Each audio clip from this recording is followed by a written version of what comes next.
ভারত পাকিস্তান সীমান্তে যুদ্ধের দামামা এখন আর শুধুই গোলাবারুদের শব্দে নয়, আধুনিক প্রযুক্তির টক্করে ভারতের গোটা আক্রমণ পরিকল্পনা মুখ থুবড়ে পড়েছে।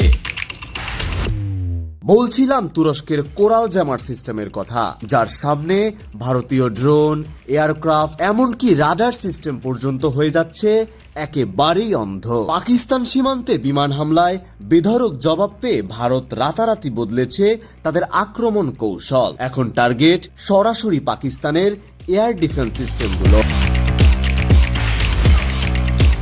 কিন্তু ভারতের এই পরিকল্পনায় বাধা হয়ে দাঁড়িয়েছে তুরস্কের ভয়ঙ্কর কোরাল জামার সিস্টেম, যার এক একটি ইউনিটের দাম প্রায় $70 মিলিয়ন, অর্থাৎ বাংলাদেশি টাকায় প্রায় 750 কোটি টাকা।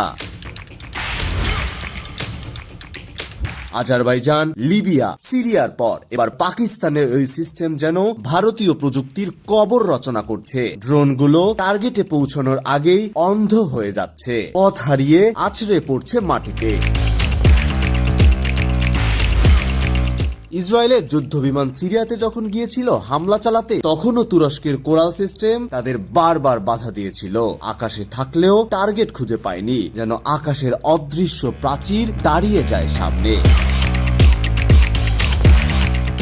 এই কোরাল সিস্টেম শুধু রাডার জ্যাম করে না, বরং যুদ্ধ বিমান এবং ইলেকট্রনিক সিগন্যাল নির্ভর সবকিছুকে বিভ্রান্ত করতে পারে, কার্যত অন্ধ যুদ্ধ করতে বাধ্য হচ্ছে।